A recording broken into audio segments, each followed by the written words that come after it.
একসময় নেত্রীর ডাকে রাস্তায় নামতো হাজার হাজার কর্মী, আর এখন হাতে গোনা সমর্থক নিয়ে বিক্ষোভে তৃণমূল কংগ্রেসের বিধায়করা। ভোটে হারার পর প্রথম বড় কর্মসূচিতেই ধরা পড়েছে তৃণমূল কংগ্রেসের সাংগঠনিক দুর্বলতা।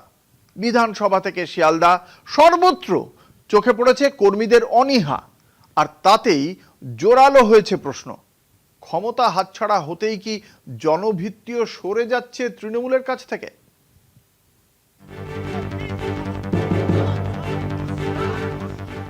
ভোট পরবর্তী হিংসা, হকার উচ্ছেদ সব ইস্যুতে তৃণমূলের প্রতিবাদ কার্যত আটকে থাকছে সোশ্যাল মিডিয়ার পোস্টে।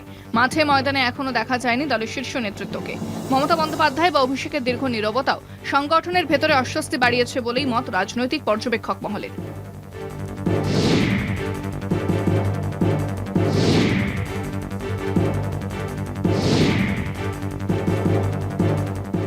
ক্ষমতা হাতছাড়া হওয়ার পর থেকে যেন সংগঠনের ভিতরে সেই পুরনো আগ্রাসন হারিয়ে ফেলেছে তৃণমূল। একসময় নেত্রীর এক ডাকে রাস্তায় নেমে আসতো হাজার হাজার কর্মী সমর্থক, অথচ ভোটের ফল প্রকাশের পর প্রথম বড় প্রতিবাদ কর্মসূচিতে দেখা গেল সম্পূর্ণ উল্টো ছবি। বুধবার বিধানসভায় ধর্ণা কর্মসূচিতে দলের প্রায় 50 জন বিধায়কের অনুপস্থিতি যেমন প্রশ্ন তুলেছে, তেমনি বৃহস্পতিবার শিয়ালদা স্টেশন চত্বরে বিক্ষোভের ছবিও স্পষ্ট করেছে সংগঠনের বর্তমান দুরবস্থা। হাতে গোনা কয়েকজন কর্মীকে নিয়ে প্লাস্টিকের ত্রিপল পেতে বিক্ষোভে বসেন 3 বিধায়ক কুণাল ঘোষ, নয়না বন্দ্যোপাধ্যায় ও মদন মিত্র। যে দলের একসময় রাস্তাই ছিল প্রধান শক্তি, সেই দলের কর্মসূচিতে এখন ফাঁকা চত্বর। এই ছবি রাজনৈতিক মহলে সবচেয়ে বেশি চর্চিত।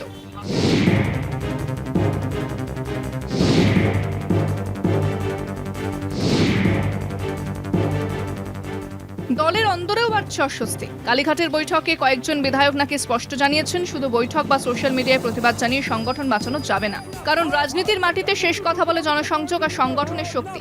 আর সেখানেই এখন সবচেয়ে বড় ধাক্কা খেয়েছে তৃণমূল।